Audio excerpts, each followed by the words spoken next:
Let's turn our Bibles to 1 Timothy chapter 3 and verse 8. Oh, maybe it would be better to read 1 Timothy chapter 3 verses 8 up to 13. 1 Timothy chapter 3 verses 8 up to 13. Deacons likewise must be dignified, not double-tongued, not addicted to much wine, not greedy for dishonest gain. They must hold the mystery of the faith with a clear conscience, and let them also be tested first. Then let them serve as deacons if they prove themselves blameless. Their wives likewise must be dignified, not slanderers, but sober-minded, faithful in all things. Let deacons each be the husband of one wife, managing their children and their own households well. For those who serve well as deacons gain a good standing for themselves and also great confidence in the faith that is in Christ Jesus. The focus of our study this morning is going to be only on verse 8, and the title of our message is Deacons Must Be Worthy of Respect. A few days ago, my son sent me a funny story that he got from the internet, and he posted it in our chat group called Mentoring Group 1. And this is what it says. In a small American town, a band of squirrels had become quite a problem. And this is how the different churches in that particular town tackled this squirrel infestation. The Presbyterian Church called a meeting to decide what to do about their squirrel infestation. After much prayer and consideration, they concluded that the squirrels were predestined to be there, and they shouldn't interfere with God's divine will. At the Baptist Church, the squirrels had taken an interest at the baptistry. Parang yung sa likod natin, nagka-interest yung squirrel sa baptistry. The deacons met and decided to put a water slide on the baptistry and let the squirrels drown themselves. The squirrels liked the slide and unfortunately knew instinctively how to swim. So twice as many squirrels showed up the following week. Dumoble pa problema nila ngayon. The Lutheran Church decided that they were not in a position to harm any of God's creatures. So they humanely trapped their squirrels and set them free near the Baptist Church. 2 weeks later, the squirrels were back when the Baptists took down the water slide. The Methodist Church tried a much more unique path by setting out pans of whiskey. Siguro umiinom ng alak itong mga Methodist pastors around their church in an effort to kill the squirrels by alcohol poisoning. They sadly learned how much damage a band of drunk squirrels can do. But the Catholic Church came up with a very creative strategy. They baptized the squirrels and made them members of the church. Now, they only see them at Christmas and Easter. And not much was heard from the Jewish synagogue. They took, etong pinakamagaling na solusyon, the Jewish synagogue. They took the first squirrel and circumcised him. They haven't seen a squirrel since. So natakot na siguro ibang mga squirrels, baka ganun din ang gawin sa kanila. Now, just as the problem of squirrels is dealt with in various ways by different denominations in that story, the role of deacons today also varies greatly from denomination to denomination. Each of the churches in the squirrel story handled their problem according to their ecclesiastical traditions. Similarly, many churches today assign responsibilities for their deacons that follow their denominational traditions rather than the Word of God. This is why, in some independent Protestant churches, deacons serve as ruling executives who even have more power and authority than their pastor. In some churches, the deacons serve as building and grounds maintenance workers. In other churches, deacons' roles are semi-pastoral. They fill in for the pastor on occasion as when he is on vacation. Pag nagbakasyon yung pastor, yung deacon ang pastor. In many Presbyterian, Congregational, and Baptist churches, deacons are usually administrators of benevolent work and financial affairs. In Anglican, Episcopal, and Roman Catholic churches, deacons are considered members of the clergy. Kung merong pope, merong cardinal, merong bishop, merong priest, may deacon. Lahat yun, part of the clergy. They usually have two types of deacons: the permanent deacons and the transitional deacons. Transitional deacons are those who are preparing for the priesthood, and they are usually ordained priests after a year after their diaconal ordination. And there are those whose lifelong call is to serve as a deacon. Wala silang ambisyon na maging pare, deacon sila forever. So they're the permanent deacons. In the United Methodist Church, men and women can be ordained as deacons by a bishop to a lifelong public ministry of word and service. They teach and proclaim the word and assist the leaders in the administration of baptism and Eucharist in worship. Now, here's one thing I learned. In June 2017, the United Methodist Church in Illinois commissioned a transgender deacon. So you see, iba-iba yung mga pananaw ng iba't ibang mga churches. Okay, now last week, we looked at Acts chapter 6, verses 1 up to 7. And this passage mentions 7 men who were appointed by the apostles to handle the ministry of the daily distribution of food and of the handling of funds for the poor widows. Although they were not called deacons, many consider them to be the prototype deacons, as I mentioned before. Now, from this chapter, we learned a few things about what deacons do, as well as other matters pertaining to their appointment. Now, here are some of the things. Just a little review yung natutunan natin last time. And I want to mention and highlight 4 things. 1, what we learned before. The office of deacon was created to meet the practical needs of the church's poor and needy members. Yun ang unang makita natin doon. Secondly, deacons assisted the elders by helping them to keep their focus on feeding, guiding, and protecting God's flock by prayer and the ministry of the Word. So, assistant sila. No? Tumutulong sila para malaya ang mga elders, overseers. At that time, they were the apostles. So they served as elders of the church at that time. So they were free now. They were relieved from other menial responsibilities, so they could focus on overseeing the flock by means of prayer and the ministry of God's Word. Now, deacons, number 3, were selected for their spiritual qualifications and solemnly set apart as official servant officers in the church. Hindi ka pwedeng magsabi lang na, I want to volunteer to become a deacon. Pwede ba ako dyan? No, it's not like, for example, helping out here, maybe fixing the chairs, distributing the envelopes, or greeting the guests that come in this hall. Hindi ganun eh. You have to be qualified. You go through a process. You must be spiritually qualified. You must be tested by the group to find out if you are really qualified to become a deacon.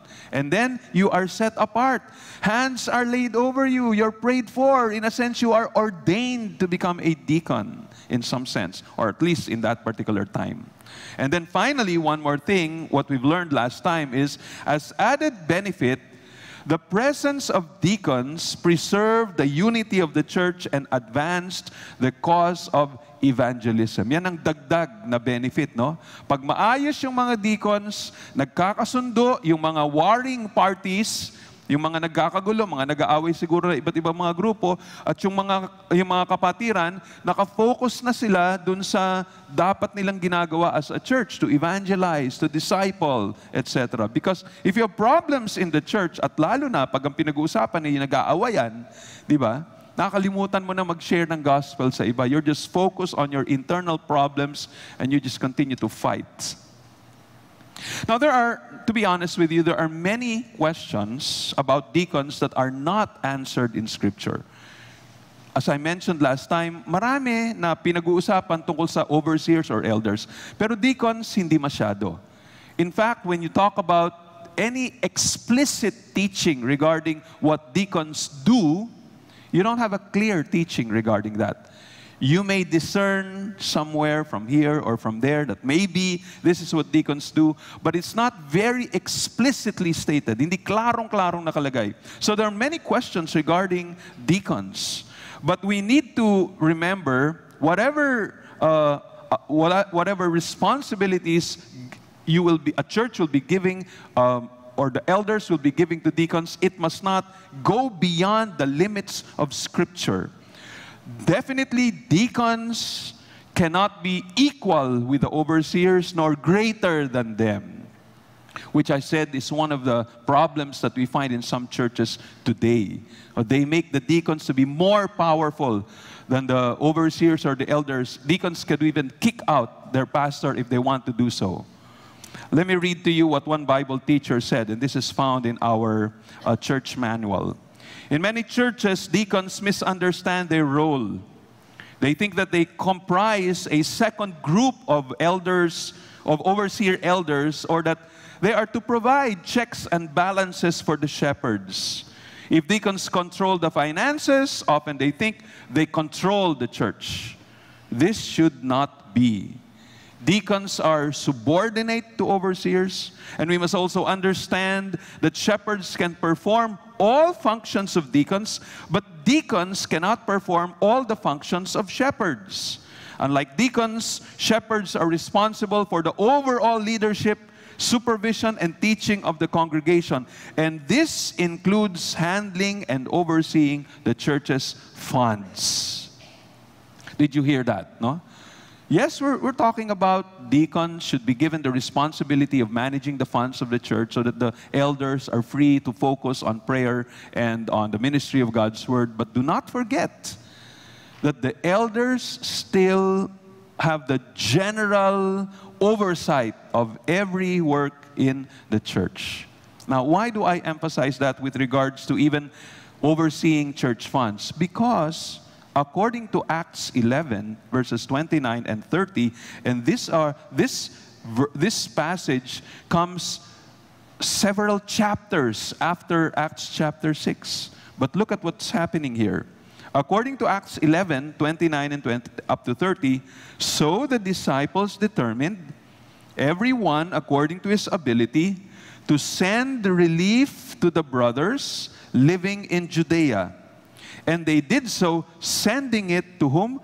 To the elders by the hand of Barnabas and Saul. So, makikita natin dito, sino pa rin ang talagang tumututok sa pangkalahatang gawain sa iglesia, even including the funds? Elders pa rin. Of course, the elders, if that responsibility is going to hinder them from focusing on their main responsibility, which is having general oversight of the congregation by means of prayer and the ministry of God's Word, then they delegate that responsibility to the deacons.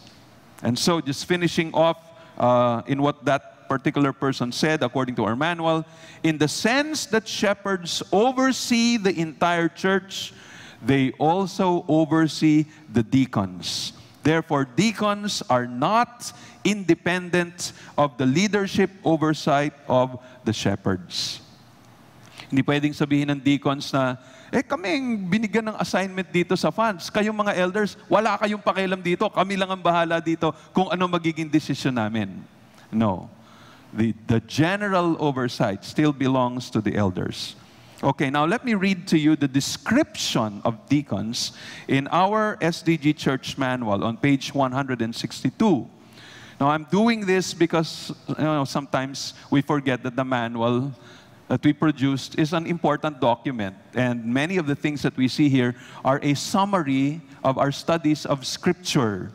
So it's going to be a helpful tool for us to understand what do we do in the church, how does God want us to behave in the church, and how do we put order in the things that we do here. So once in a while, read your manual.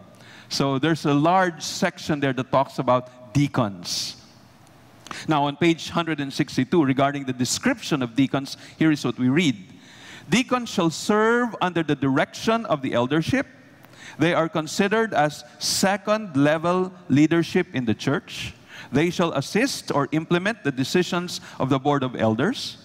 The fact that deacons must meet certain requirements and be publicly examined before they serve as deacons reveals that they exercise official responsibilities of public trust. But the diaconate is not a ruling or governing office, nor is it a teaching office which belongs to the elders. The two offices of overseers and deacons are meant to complement one another. The former is a pastoral oversight body that teaches, protects, and leads the local church. Yun yung mga elders. The latter, yung mga deacons, is a servant body that relieves the pastoral body and provides official, responsible care for suffering, needy members. That's what deacons do. Deacons are like the assistants of elders. Deacons focus on the physical aspect of the church or the menial aspects, or depending on what responsibility the elders give them. Deacons are not equal to the elders. Deacons make sure that they help relieve the pastor or the elders from other menial responsibilities so that they're able to focus on their primary work, which is the oversight, the general oversight of the congregation by means of praying and the ministry of God's Word. So again, that's what deacons do.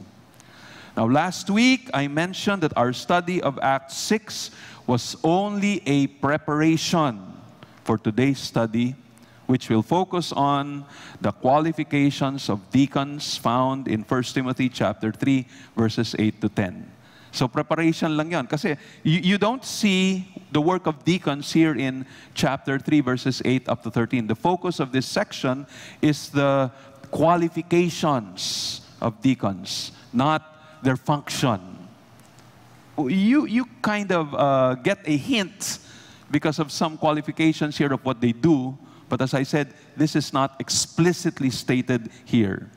Now, before jumping to this passage, I want first to clarify something, because there may be some who will hear this study about the work of deacons and get the impression that only deacons can serve the church. No, baka yun ang dating sa inyo. Oh, asan ba mga deacons namin? Ano ba ginagawa ng mga deacons dito sa church? Now, it's wrong to think that only deacons do the menial responsibilities in the church. You see, the Bible teaches that all Christians are called to the Lord, to be servants of the Lord and His church. But there are some who are called to be official servants with the title of deacon. Whether a believer is a deacon or not, all Christians are servants without any exception. If a person is a follower of Jesus Christ, he or she should be serving, because Jesus Christ is our supreme example of servanthood. In Mark chapter 10, verses 43 up to 45, we read, and these are the very words of Jesus, "But whoever would be great among you must be your servant. And whoever would be first among you must be slave of all. For even the Son of Man came not to be served, but to serve, and to give His life as a ransom for many." O, tingnan niyo example ni Jesus Christ.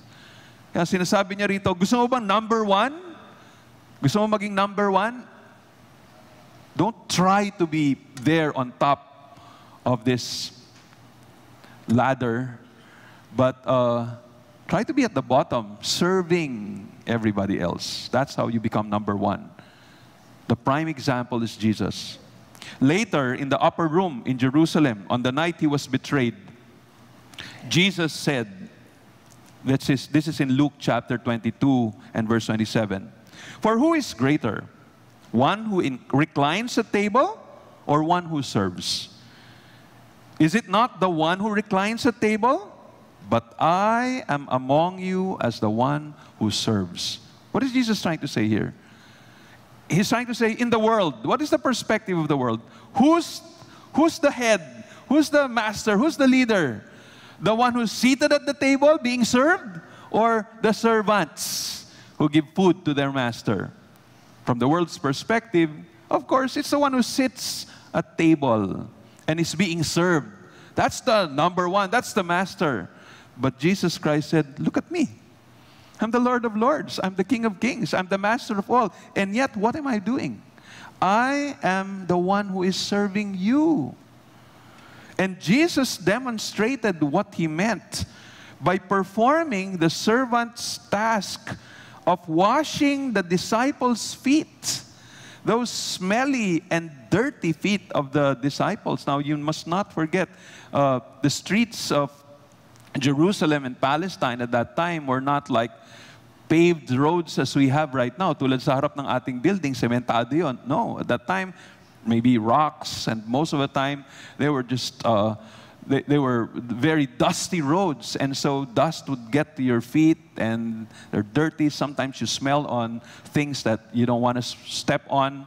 And that's what happens. And so here, when you enter the house of a certain host, then they have a slave who washes the feet of the guests. And this is what Jesus Christ did.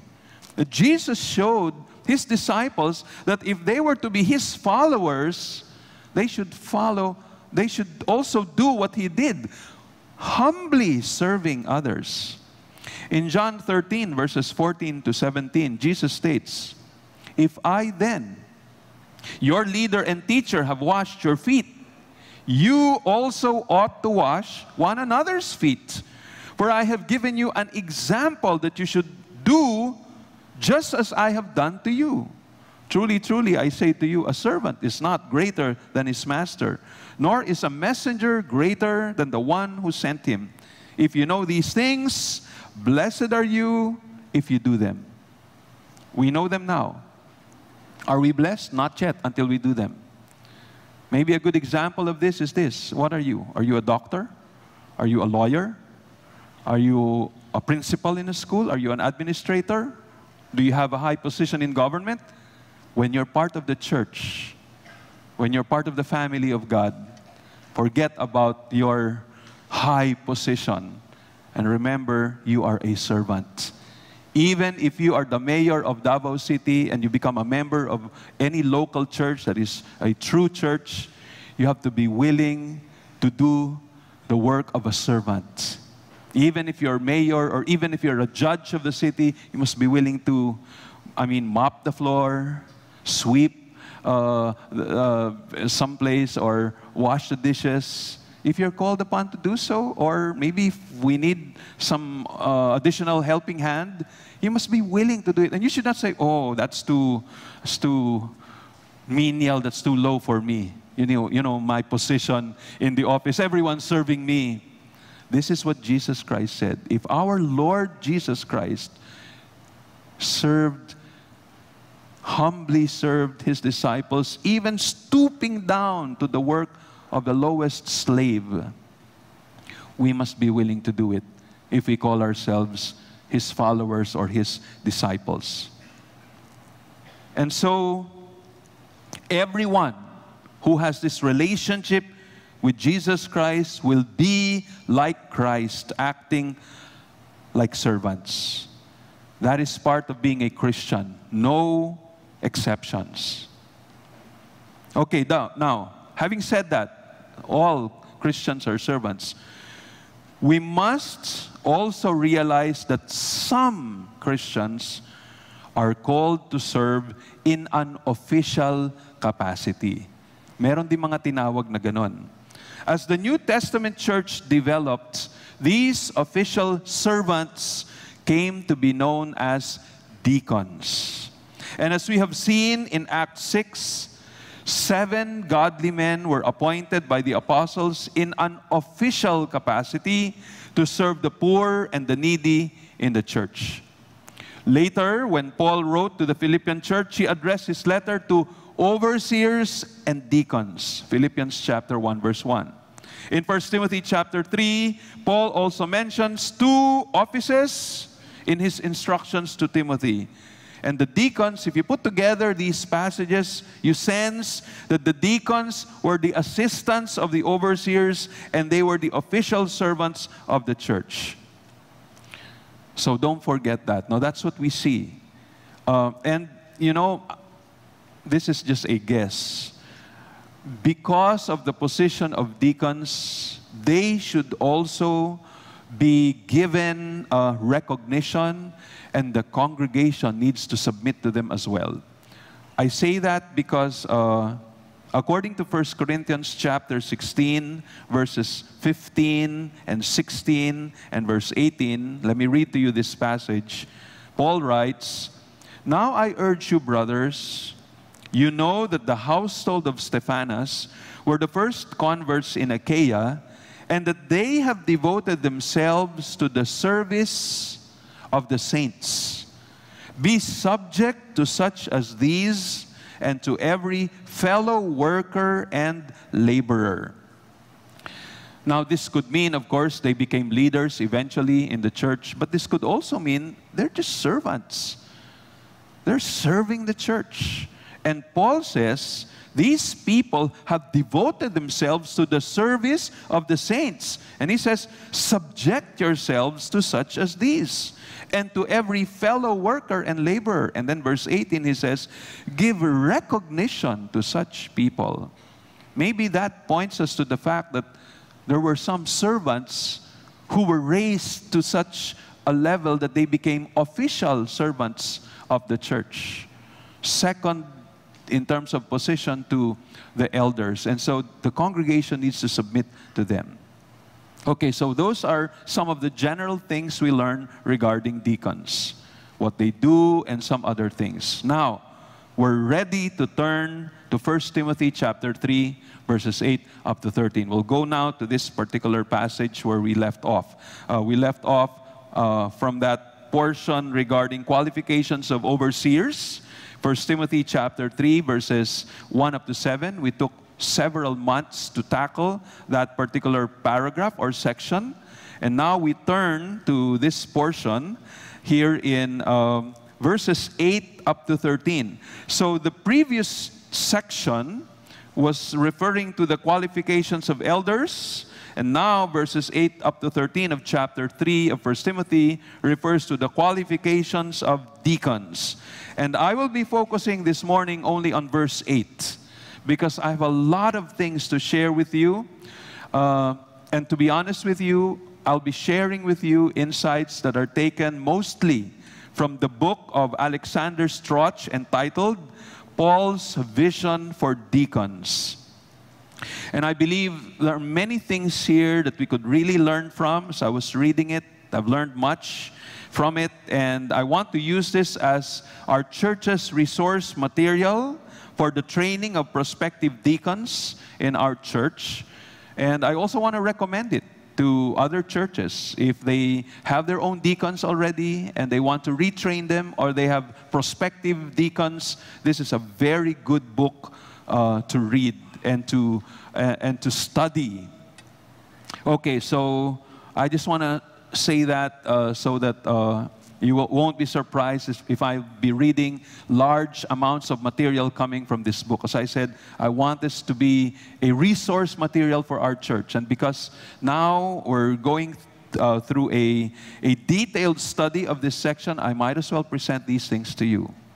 So if you recall, as I said, chapter 3, 1 to 7 was pertaining to the qualifications of overseers. And this section, verses 8 up to 13, qualifications of deacons. Now, if you compare the two, these two lists of qualifications, you will discover that many of the qualifications for deacons could be seen in the qualifications of overseers. There are similar things. For example, you find that deacons should be dignified, not addicted to much wine, not greedy for dishonest gain, blameless, the husband of one wife, and good managers of their own children and households. These 6 you see in the qualifications for elders. Makikita nyo dun. So, this kind of tells us that these deacons have also a very high moral standards. Please remove from your mind this wrong idea that if someone is really spiritual, make him an elder. But if he is only moderately spiritual, then make him a deacon. And maybe he could serve in the more practical areas of ministry. But our text shows us that these officially recognized deacons must be spiritually mature, like the overseers. Someone, in fact, gave this description of verse 8. He says, deacons are to be elder-like in their bearing. Elder-like in their bearing. Para rin silang elder pag character ang pinag-usapan. Their character must be like the character of the elders. But there's only one thing that is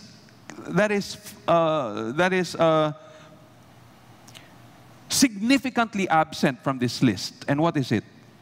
The list of the qualifications for deacons does not include that phrase, able to teach. Yun ang significantly wala dun sa listahan ng mga characteristics or qualifications for deacons. Able to teach, that is found in the list of qualifications for the elders. What does this imply? Perhaps this implies that the official teaching responsibility is assigned to overseers and not to deacons. No, yung official responsibility ng regular teaching, tulad ng ginagawa ko ngayon. What I'm doing right now, this is not the work of deacons. This is the work of elders. This is the work of overseers, the work of pastors. Now that's why they don't have that phrase, able to teach. Now, please don't misunderstand. It doesn't mean deacons cannot teach. Of course they could. They could handle Bible studies. They could teach a group of people or individuals. Of course they could do that if they have that spiritual gift. But that is not required of them to become deacons. If they don't have the ability to teach as the elders do, that's okay. They could still have that official position of the deacon. So now, let's turn our attention, as I mentioned, we'll be focusing only on verse 8 because I have a lot of material I want to share with you only from this verse. Now, so when we put together, when we look at verse 8, and although we find here 4 qualities, you could put together all of these 4 and put the heading, deacons must be worthy of respect. Now, I want you to observe something here. There is a close connection between this section on the qualification of deacons and the previous section that talks about the qualification of overseers. If you look at 1 Timothy chapter 3, verse 2, this is the opening statement regarding the qualifications of overseers. It says, therefore, an overseer must be above reproach. And then it gives additional qualifications. Now, when you turn to the section regarding the qualifications of deacons, and look at the opening statement there, it says, deacons likewise must be dignified. Now, notice, no? Sabi ng sa mga overseers, an overseer must be above reproach. And then when you go to the deacon section, deacons likewise must be dignified. So what is this trying to say? Well, what this tells us is that just as an overseer is above reproach, likewise, it is necessary for a deacon to be dignified. In other words, overseers and deacons must be worthy of respect. Yan ang connection ng dalawa. Now, verse 8 lists 4 qualifications for the position of deacon. But as I said, they can be grouped into one. Now, the first quality, which is dignified, here in verse 8, serves as several commentators say, a cover term. Cover term. Parang it's a term na parang it's a blanket term that could include all of the others below it. Okay? So it's an umbrella term. It's a cover term. And then Paul adds to this positive quality 3 negative traits that should not characterize a deacon. They should not be double-tongued. They should not be addicted to much wine and not greedy for dishonest gain. But as I said, all of these four qualities together can be summed up as being worthy of respect. So yan. Pwede mong isahin yang apat na yan. Now, let's begin, as we focus now on verse 8, let's begin with the cover term first. Verse 8a, it says, deacons likewise must be dignified. In other words, they must be dignified. Now, Paul tells us that the deacon must be dignified. This is not just required for deacons, but also for the wives of deacons and for older men in Titus chapter 2, verse 2. What does the word dignified mean? The Greek word for dignified is such a rich word. It cannot be translated with just one English word. It includes the ideas of worthy of respect, honorable, having honorable conduct, dignified, worthy of honor. Yun yung mga kasama na idea pag sinabing dignified in the Greek. But it also includes the ideas of grave and serious. That's why John MacArthur in his study Bible defines the word dignified in this way: serious in mind and character, not silly or flippant about important matters. One preacher said, the word is the opposite of being a clown. A deacon should have a seriousness of purpose about him so that those who serves sense that he is concerned for them and so they trust and respect him. So dapat daw ganon. Pag ikaw ay deacon, pag sinabing dignified, you're serious. Not in the sense na mukhang Biyernes Santo lagi, but rather in a sense of you're not flippant. When you start to talk about doctrine, when you start to talk about important matters, you're not a clown.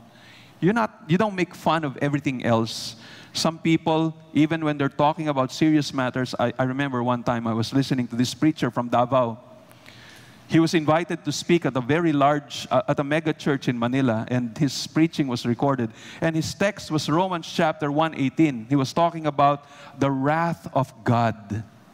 The wrath of God.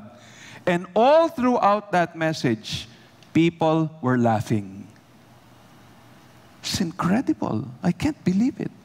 He is a pastor.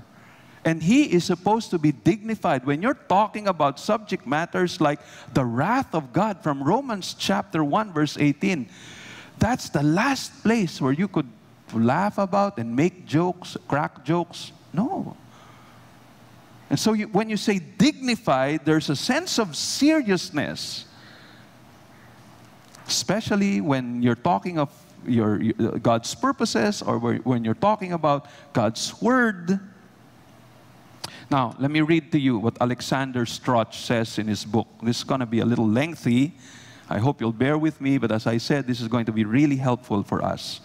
In his book, Paul's Vision for Deacons, and he says that the word dignified describes a person whose attitudes and conduct win the admiration of others. It refers to a respectable, well-thought-of person. And the NIV better renders the term as worthy of respect. Diyan galing itong heading ko. From the NIV. In the ESV, it's dignified. But NIV, worthy of respect. A good example of a man who was worthy of respect was Timothy. Luke wrote that he was well spoken of by the brothers. Timothy's character had earned him a good reputation, which is most commendable in a young man. This attribute qualified Timothy to travel with Paul and assist him with his gospel mission. Yun ang ibig sabihin ng dignified. Talagang people talk about him. Ito, bata pa to, young adult lang ito si Timothy. Sabi siguro ng iba, pero very godly, a very holy man, a man who really obeys God's word. He had that reputation. And so he was worthy of respect, worthy of honor.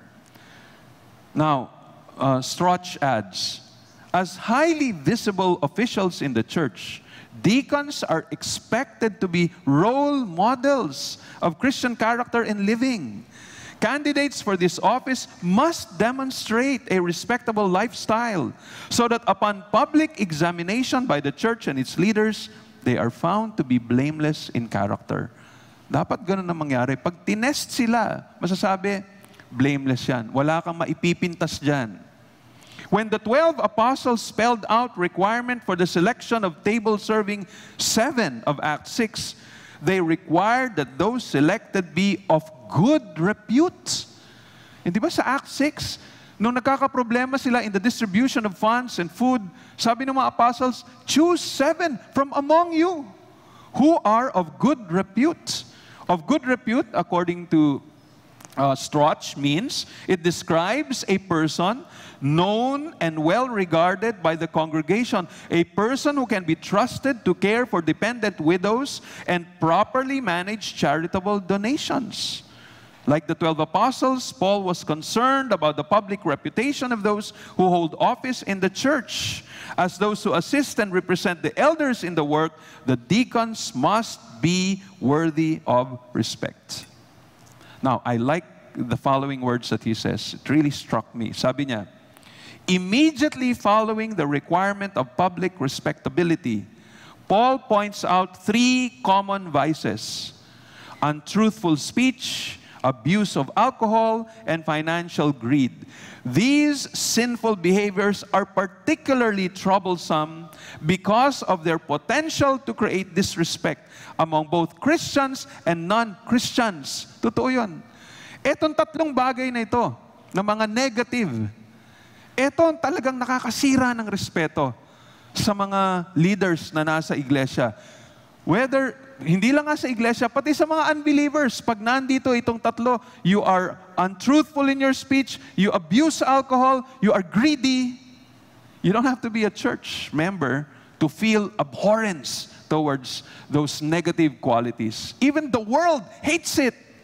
They hate their leaders if they manifest these negative characteristics. Kaya nga sabi ni Alexander Strauch, think of the politicians and religious figures, for example, who have been caught in lies, are known for habits of excessive drinking, or have embezzled public or charitable funds. These corrupt leaders have brought reproach upon their offices and lost their reputations and the public's respect. When church leaders lie, embezzle, or are addicted to alcohol or other substances, they bring public reproach upon the Lord Jesus Christ and His church. Look what's happening right now in the Bucor, the Bureau of Corrections. Because of the lies, because the testimony of one leader is different from the testimony of another, there were accusers, witnesses who said, no, there's something fishy that was happening. So here people are lying. So sabi ng presidente, tanggal lahat ng Bucor. Brought such an embarrassment to the institution. And so if this happens in the secular world, how much more in the church? No, kailangan leaders should be worthy of respect. They are dignified, and that dignified covers 3 negative things also. We should not be like this or like that. So now let's start looking at these negative things. So the first of the prohibitions or the negative things that Paul says here is this: deacons must not be double-tongued. They must not be double-tongued. Now, the word double-tongued expresses the idea of saying one thing to one person, but another thing to another person. No? Pag iba tao kausap mo, ito sinasabi mo. Pag iba na naman ang sasabihin mo. There's this idiomatic expression that the English speakers use. And it's called to talk out of both sides of one's mouth. Meron silang ganong klaseng idiomatic expression. No? Na magsasalita ka, na iba yung sinasabi mo rito sa isang side ng bibig mo, iba yung sinasabi mo rito sa kabilang bibig mo, o sa kabilang side ng bibig mo. So what does this mean? This means to try to give completely different advice or opinion about something in different situations in an attempt to please everybody. Now, for example, this is just an example. Kunyari, the President of the Philippines would say one thing. And then when the netizens complain, he would say, oh, that's not really what I meant. I really meant this. And then the representatives of the President will say, oh, yes, that's really what the President meant. And when they are asked, oh, no, actually, this is what really he meant. That's really what he meant. So there's just double talk. Again, this is just an example. But when that happens, eventually people are going to lose respect towards that representative of the President or even the President himself. What does he mean? Every time he says something, when he says, I'm going to kill them, they'll start to think, is that metaphorically speaking or literally speaking? They don't know. They're not sure. So this is double talk. So this qualification emphasizes integrity of speech or honest and consistent speech. It especially prohibits any kind of insincere or hypocritical speech. Now, let me read to you again from Alexander Strauch, from his book, Paul's Vision for Deacons. He says, duplicity of speech ruins trust and undermines a leader's credibility. Pag ikaw ay doble cara, iba ka dito. Pag ito kausap mo, pag iba kausap mo, iba ka na naman. Sabi dito, nasisira ang credibility mo. In contrast, truthful speech is the foundation of trust and promotes good working relations among colleagues. Although this prohibition may seem like a minor issue, less than honest speech is damaging to relationships. Now, possibly, he adds, this first prohibition is necessary because deacons are often placed between elders and the people, and they are helping on behalf of the elders. When people are under pressure, it may be tempting to reveal less than the full truth or to conceal the truth when speaking to certain people, or to think that little white lies are acceptable. And when there is disagreement or conflict, some people may try to please both parties by saying one thing to the elders and another thing to the people being helped. Inevitably, those who play loose with the truth, color the truth, or try to please everyone will be guilty of being double-tongued. Such a person does not command respect and is a sad testimony to the word of truth, the gospel of your salvation, according to Ephesians chapter 1 and verse 13. Oh, let me Tagalogize it. Ang sinasabi dito, kung minsan nalalagay sa pressure, kunyari, syempre, minsan naiipit ang mga deacons between the elders and the congregation. Elders want something to be done, they pass it through the deacons, but maybe the deacons are not in full agreement to the position of the elders, so they say something else to the congregation. And the congregation says, okay, that's acceptable. And then they comment, and then the deacons bring the response of the congregation back to the elders. And then the elders think, okay, that's okay. And then later on, as time goes on, pressure comes because there's some disparity. Parang hindi yata yun yung pinag-usapan natin. So what the deacons would do is, because now there are warring parties, the elders and the congregation are starting to have a feud, parang nagsisimula na sila mag-away, then the deacons begin to promote white lies. Ay, hindi naman kasi ganun ang ibig sabihin ng mga elders, ganito naman at ganyan. What's happening here? Deacons are losing their credibility. There's double talk that's happening. Okay, so this is what Alexander Strauch is saying here.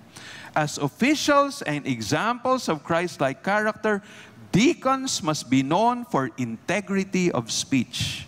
Our words have serious consequences, and Jesus warned that every careless word we speak will someday be judged by God. Matthew 12:36 up to 37. So Jesus holds us responsible for what we say as well as what we do. If a deacon's words cannot be trusted, he is not worthy of respect and is not fit to assist the elders in the care for God's church. So kailangan mag-ingat. Yung magiging prospective deacons natin, they must not be involved in double talk. Okay, now let's look at the next negative. Deacons must not be addicted to much wine. The phrase not addicted to much wine or not a drunkard is mentioned in all the three lists of church leaders, 1 Timothy 3 and Titus chapter 1. Now, this may give us a hint of the seriousness of the problem of drunkenness in the Ephesian church. Imagine, kung laging binabanggit, mga leaders dapat hindi pala inom. Sabi mo, bakit laging binabanggit yung wag pala inom? Siguro problema ang palainom. Ang pagiging palainom dun sa kanilang community nung time na yon. Now, let me read again from Alexander Strauch. He says, this second prohibition is not an absolute ban on drinking, but a prohibition against excessive use of wine or any other substance that would damage any aspect of a person's reputation or service for God. This prohibition is in keeping with the Bible's many warnings against the potential dangers of wine and strong drink. Ang daming nakalagay sa Bible na pinagbabawal ang palainom sa mga matatapang na mga alak, no? For example, Proverbs 20 verse 1 says, wine is a mocker, strong drink is a brawler, and whoever is led astray by it is not wise. Proverbs 23:29 to 30, who has woe? Who has sorrow? Who has strife? Who has complaining? Who has wounds without cause? Who has redness of eyes? Those who tarry long over wine, those who go to try mixed wine. May mga dangers na nakalagay dito, warnings. Enslavement to alcohol, I like what he said here, Alexander Strauch. He says, enslavement to alcohol reveals a lack of spirit-controlled living. A Christian with a drinking problem is controlled by the flesh, not by the Holy Spirit, as in Galatians 5:16 to 24. And it is such an appalling example of what a believer in Christ is to be like. Nakakahiya na example ng Christian, ang lasenggo na Christian. Any addiction impairs one's judgment and connection to reality. Enslavement to alcohol may also lead to the sins of hypocrisy, uncontrolled anger, lying, and spousal abuse. Di ba lagi natin naririnig yun Yung mga taong lasenggo, darating ang time, hipokrito, sinungaling, hindi mapigilan yung galit. Yung iba, kaya pag pumunta ka sa bahay nila, butas-butas yung mga dingding. Bakit? Sa galit ng lasenggong mister. Pag galit na galit, pinagsusuntok yung mga dingding ka, butas-butas. At yung iba, hindi dingding ang sinusuntok, yung misis. So there's spousal abuse. Furthermore, alcohol abuse interferes with a believer's growth in Christ-likeness and with the work of the Holy Spirit in a believer's life. Kaya nga sabi ng Scripture, and do not get drunk with wine, for that is debauchery, but be filled with the Spirit. Ephesians chapter 5, verse 18. Now, this is what I really wanted to read here. No? This is something that really parang just came out of the page when I was reading it. I did not realize there are people like this. So maybe, because of Alexander Strauch's exposure to the different churches, he may have encountered some deacons who lived in this way. Maybe also because of the situation happening in our country where some deacons are even more powerful and authoritative than pastors themselves, maybe there are some deacons in our country who have this kind of a problem. So let me read to you what Alexander Strauch says. He says, of particular concern to church leaders should be the secret alcoholic, or also called a closet alcoholic or a high-functioning alcoholic. Now, this kind of person, do not expect to see a deacon who is an alcoholic lying drunk in the street. So, pag ikaw daw ay high-functioning alcoholic, hindi mo yan makikita sa gitna ng kalye na nagsasayaw na, oh, pare, hindi mo makikita nagsusuka sa kalye at nakahiga at nambabastos. Hindi siya ganon. He's a high-functioning alcoholic. It is more likely that he will be a secret alcoholic who leads a double life. He will be a master of concealment. He may work hard all day and appear to be responsible, even successful. But be inebriated at home during evening hours. Sabi, pagka mag-work, pag magtatrabaho siya sa araw, okay, very successful, ang ganda magtrabaho. Pero pagdating ng gabi, doon na lumalabas ang lagim niya. Lasing lagi paggabi. He will stubbornly deny his addiction and go to great lengths to hide it. Tatago niya yun. He may aggressively attack anyone who exposes his problem, including his spouse and children. Pagka i-expose mo siya, di-deny niya yun. Care confronting a functional alcoholic is a difficult and unpleasant experience because he is prepared to fight and lie to protect his addiction. Siguro may makakarinig nito. I hope this is not true here in this congregation. Ngayon kasi wala pa naman tayong deacons. No, but in other places, this could be true. In their congregations, they may have deacons who are secret alcoholics, who are high-functioning alcoholics. And it has caused a stumbling in the church. As Alexander Strauch says, the secret alcoholic damages family relations and will bring reproach upon the church and the office of deacon. People will ask, how can that man have a drinking problem and still be allowed to be a deacon? Why don't the elders deal with this? Yan ang maririnig. Ano pa yung deacon natin? Lasenggo? Papasok dito sa office, amoy alak. Anong ginagawa ng mga elders natin patungkol sa kanila?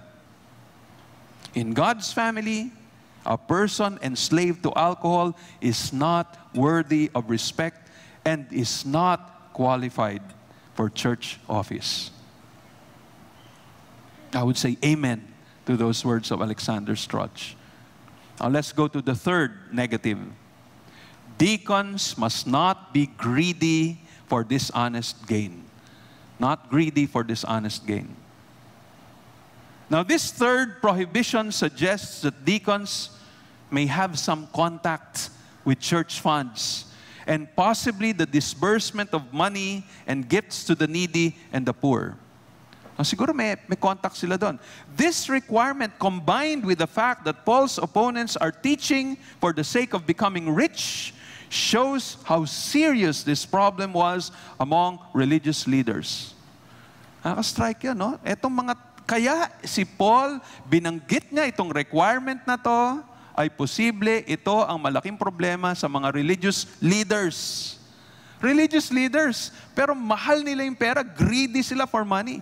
In Titus chapter 1 verse 11, for example, Paul says regarding the false teachers in Crete, they must be silenced since they are upsetting whole families by teaching for shameful gain what they ought not to teach. Shameful gain. Mga dapat na hindi nila tinuturo, kaya nila tinuturo dahil gusto nilang mahuthutan ng pera yung mga tao. In 1 Peter chapter 5 verse 2, Peter writes, "Shepherd the flock of God that is among you, exercising oversight, not under compulsion but willingly, as God would have you." And then he adds, "Not for shameful gain, but eagerly." Why do they always add, "Not for shameful gain"? Teaching for shameful gain.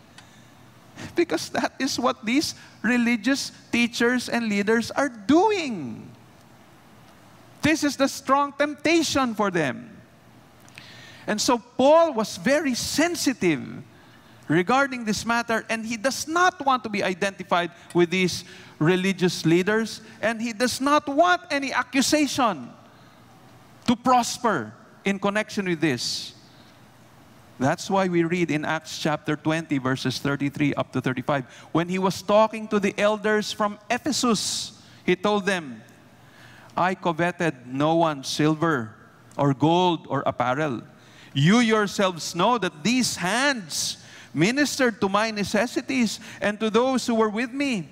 In all things I showed you that by working hard in this way, we must help the weak and remember the words of the Lord Jesus, how he himself said, 'It is more blessed to give than to receive.'" That's the heart of Paul. For Paul, his ministry was not getting. It was more giving. He would even work so that he would have money to share with others who were in need. He also said in 2 Corinthians chapter 12, verse 17, this question says a lot. He says, did I take advantage of you through any of those whom I sent to you? What he's trying to say, did I take advantage of you financially through the people I sent to you? No, I never did that. He never thought about it. That was never part of his motivation. He was not a lover of money. He wasn't greedy. He did not use religion or he did not use ministry in order to gain money. That was so far from the mind of Paul. He had the same attitude as the prophet Samuel. Prophet Samuel in 1 Samuel chapter 12 verse 3 said these striking words. He told the people, here I am. Testify against me before the Lord and before His anointed. Whose ox have I taken? Or whose donkey have I taken? Or whom have I defrauded? Whom have I oppressed? Or from whose hand have I taken a bribe to blind my eyes with it? Testify against me, and I will restore it to you. He could say those words because he knew he had a clear conscience. He said, I never stole from any one of you. And Paul could say the same words. Whose ox have I taken? Whose donkey have I taken? Whom have I defrauded? Tell me. If you could accuse me correctly, then I'm going to return it. And perhaps even add more. But Paul, there was no need for him to say those things because he never did them. Now, again, let me go to Alexander Strauch. As assistants to the elders, deacons often have access to church donations and therefore cannot be greedy for dishonest gain. The Greek term used here is a strong word emphasizing shameful, base, or fraudulent gain. For example, in the disbursement of charitable funds during the New Testament period, most giving was cash or material goods. So sa kanilang panahon noon, pagka nangangailangan sila ng tulong, marami nagdo-donate ng pera o kaya material goods. A greedy leader could easily skim off money for his own profit. Kasi may access siya dun sa funds eh. Today, a deacon could use his title, position, and people's trust to gain access to people's homes, bank accounts, inheritances, or insurance policies to enrich himself.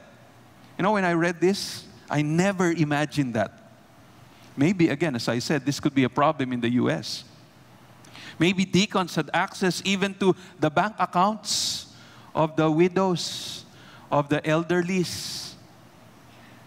Imagine they had access to inheritances and insurance policies.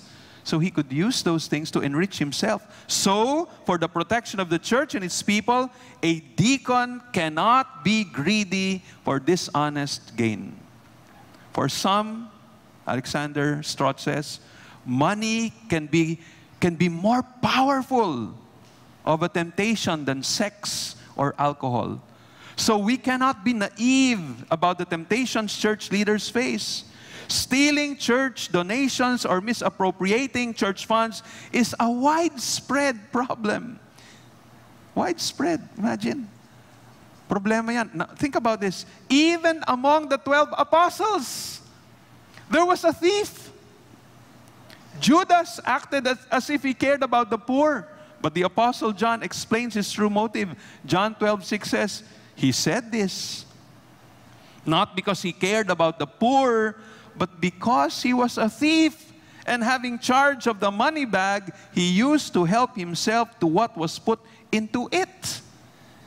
Imagine, of all people, ito pang si Judas, you know, according to some commentaries, of the 12, the one with the highest position in some sense was Judas. I mean, the one who had maybe the highest level of educational attainment. The others, they were just fishermen. This Judas, he was an accountant, CPA. He was the thief. Magnanakaw pala. Sabi niya, aba, bakit sayang naman yung pabango na yan? Ang laking magagamit na. Sana dinonate na lang yan sa ministry. Magagamit pa natin yan sa gawain natin. Ayun, kaya niya sinabi yon, hindi dahil may burden siya sa poor, kundi kasi magnanakaw siya. Imagine, kasama na sa 12 disipulo mismo ng Panginoong Yesus. Today, we hear too often of high-profile church officials caught embezzling church money. In certain parts of the world, the financial exploitation of God's people by church leaders is pervasive. In most cases, now, listen to this. This is really a danger. In most cases, however, church officials do not steal actual cash. Instead, they misdirect church funds to their own so-called ministry expenses. Meals, travel, vacations, sports activities, and car and home repairs. Unless agreed upon by the congregation and its leaders, all such misappropriation of church funds is shameful profit. It is a betrayal of trust. It is fleecing the flock, not serving the flock. Minsan may naririnig ako mga kwento na ginagawa nila sa kanilang opisina, hihingi sila ng resibo sa McDo o sa Jollibee. Pare, pwede bang akin na lang yung resibo mo o ganyan-ganyan? O sige, o pwede ba pakisulat mo na lang dyan sa resibo na ganito, medyo mahal mo ng konti kasi ganyan, babahala na ako dyan. And then, ipare-reimburse nila sa opisina. Hindi man sila yung bumili, hindi man sila naglabas ng pera, pero dahil may resibo sila to support a supposed expense, they could reimburse money from their office. At ito yung sinasabi rito. Maybe you're not actually taking the money from the collection bag or from the collection boxes.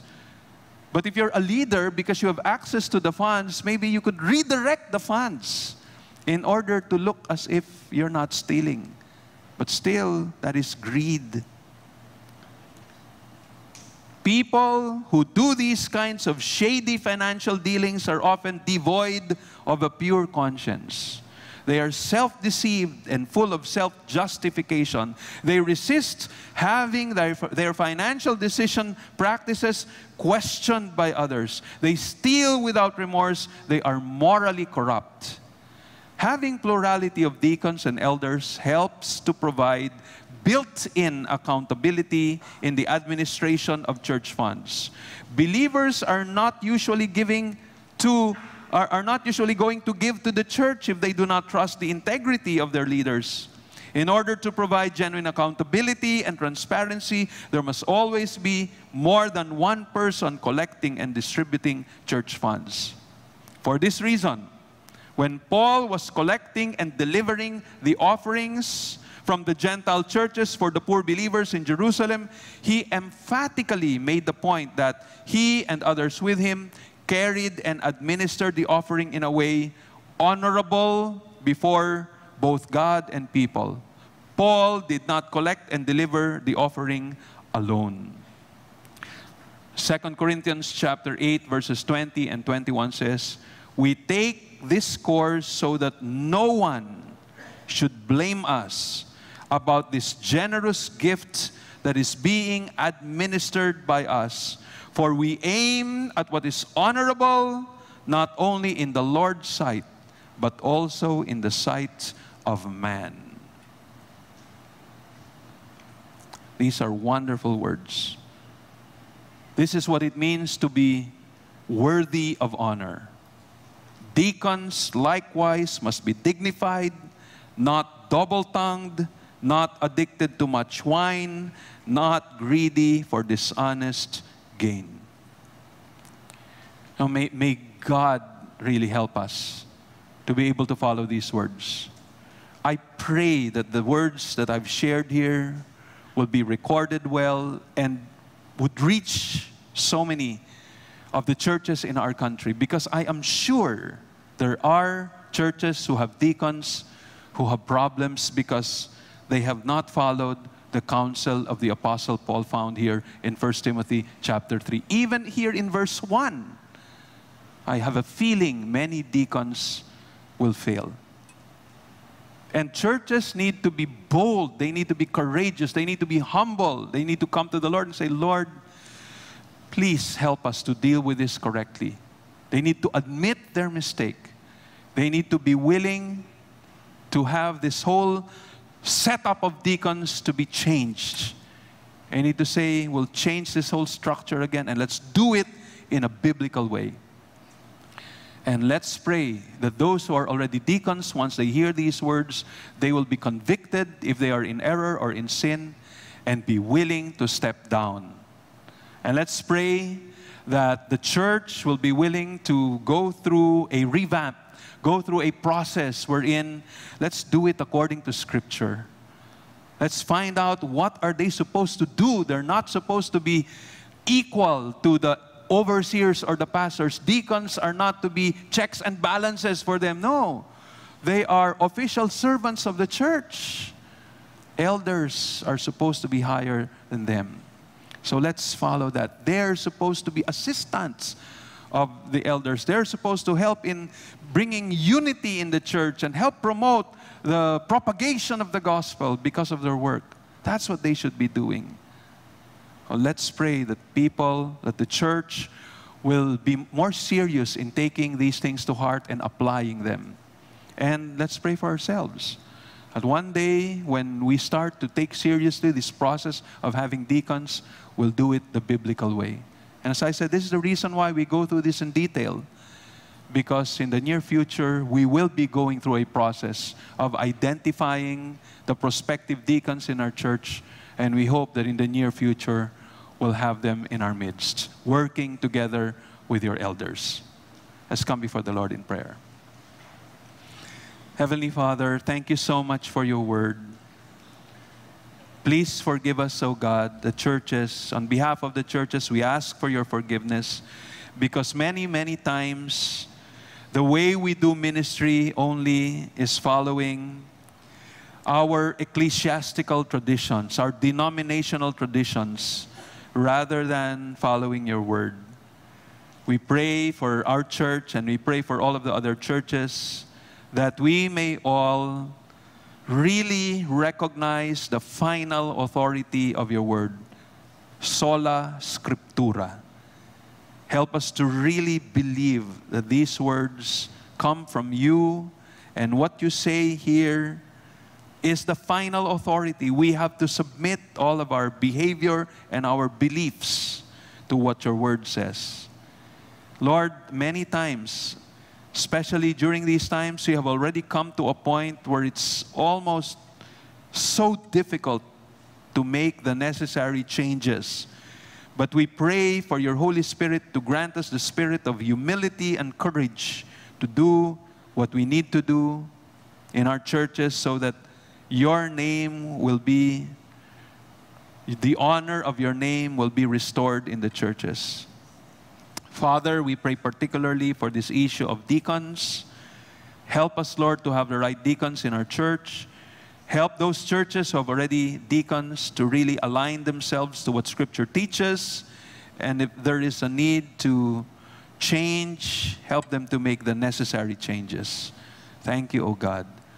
And Lord, I have said certain things that may address areas of our lives, sinful areas pertaining to greed, pertaining to lying, and other matters.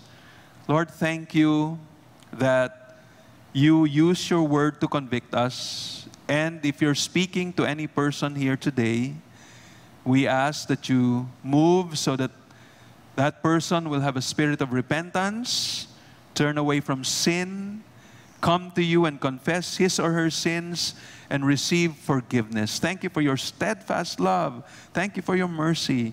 Thank you for your promise that if we confess our sins, you're faithful and just to forgive us and to cleanse us from all unrighteousness. Oh Lord, please move. Give us a heart that desires to serve. Help us not to be selfish and self-centered. Help us, Lord, to remember that a Christian is also a servant. Help us not to be proud.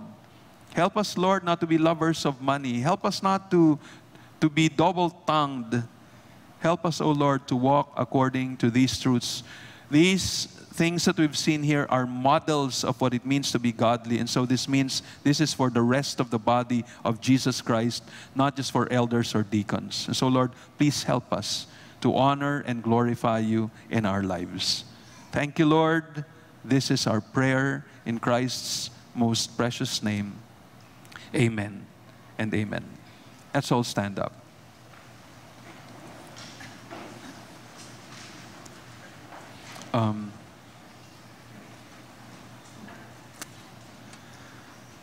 Oh God, we want to thank you for today.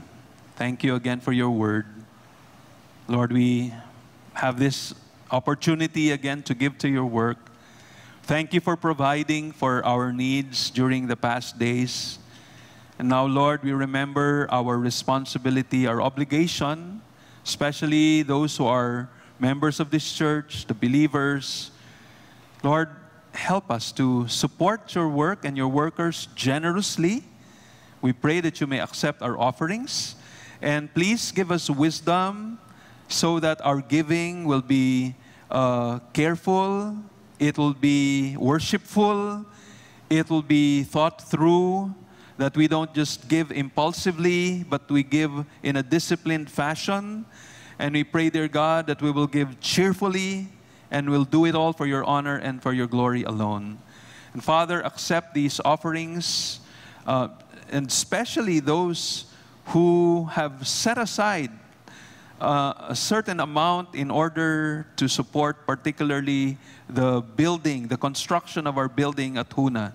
Lord, we pray for your blessings to come upon your people. And Lord, we pray that this construction will be able to start in the near future. Lord God, give wisdom to our leaders so that the funds that will be received in this church will be used wisely. Now, Lord, we pray again for your benediction. Now, may the God of peace, who brought again from the dead our Lord Jesus, the great shepherd of the sheep, by the blood of the eternal covenant, equip you with everything good, that you may do his will, working in us that which is pleasing in his sight, through Jesus Christ, to whom be glory forever and ever. And everybody say, amen. Amen. Before we go to our separate groups, or some may go ahead, here are some of the questions I have thought about. You may want to use this in your discussion with your group. You may want to take a picture of this so that it will be easier for you to remember them in your discussion groups. Okay, so God bless you all.